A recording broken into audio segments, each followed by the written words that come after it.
Hello everyone, welcome back to Telugu recipe cart. ఈరోజు recipe వచ్చేసి spicy chicken curry అండి.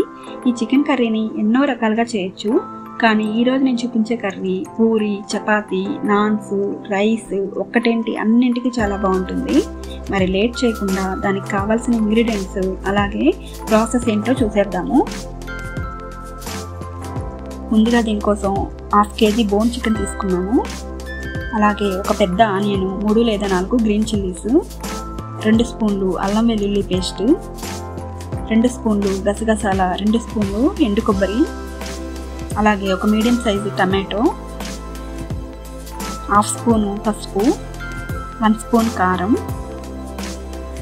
రుచికి సరిపడా ఉప్పు, 1 స్పూన్ గరం మసాలా,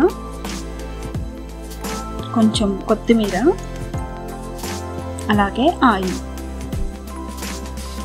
ఇప్పుడు ప్యాన్ తీసుకొని అందులో గసగసాల, ఎండు కొబ్బరి వేసి మీడియం ఫ్లేమ్లో కలుపుతూ బ్రౌన్ కలర్ వచ్చే వరకు ఫ్రై చేసుకున్నాము.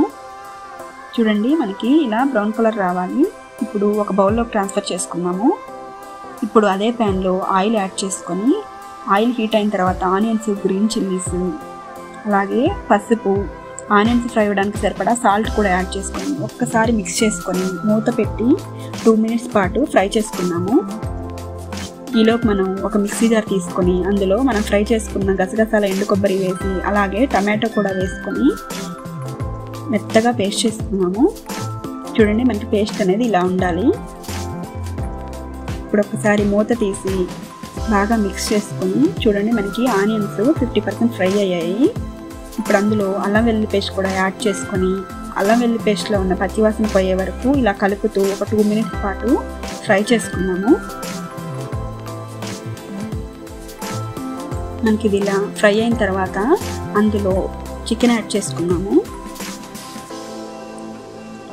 అలాగే కారం, ఉప్పు కూడా యాడ్ చేసుకున్నాను. నేను ఇక్కడ 1 స్పూన్ కారం మాత్రమే యాడ్ చేశాను. నేను యూజ్ చేసే కారం బాగా స్పైసీగా ఉంటుంది. మీరు మీ టేస్ట్ తగ్గట్టుగా కారం, ఉప్పు యాడ్ చేసుకోండి. ఇప్పుడు ఈ కారం, ఉప్పు అంతా ముక్కలకి బాగా పట్టేట్టుగా మిక్స్ చేసుకొని మూత పెట్టి ఒక 10 minutes పాటు ఆయిల్లో ఫ్రై అవనిద్దాము. చూడండి, ముక్కలకి ఉప్పు, కారం బాగా పట్టింది. ఒక్కసారి బాగా మిక్స్ చేసుకొని మనం ముందుగా ప్రిపేర్ చేసుకున్న పేస్ట్ని కూడా ఈ స్టేజ్లో యాడ్ చేసుకోవాలి. ఇప్పుడు పేస్ట్ యాడ్ చేసుకున్నాము.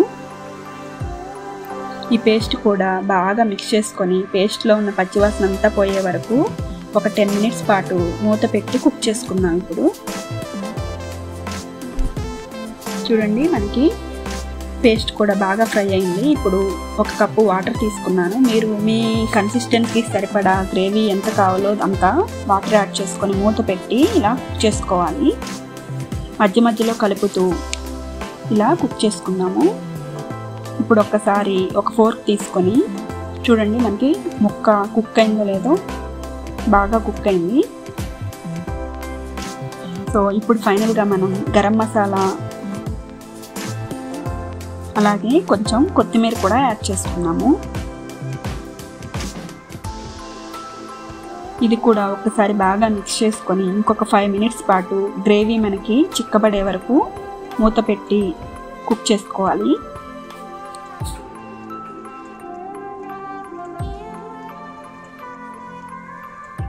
చూడండి, మనకి చికెన్ కర్రీ రెడీ అయింది. గ్రేవీ కూడా చాలా థిక్గా బాగా వచ్చింది. మనకి రైస్, రోటీ అన్నింటిలోకి బాగుంటుంది. అంతేనండి, ఎంతో టేస్టీగా ఉండే చికెన్ కర్రీ రెడీ. మీరు కూడా ట్రై చేసి మీకు ఎలా వచ్చిందో నాకు కామెంట్ సెక్షన్లో షేర్ చేయండి. మీకు కనుక ఈ వీడియో నచ్చినట్లయితే ప్లీజ్ లైక్ చేయండి, షేర్ చేయండి. మరిన్ని వీడియోస్ కోసం తెలుగు రెసిపీ కార్ట్ ఛానల్ని సబ్స్క్రైబ్ చేయండి. Thanks for watching.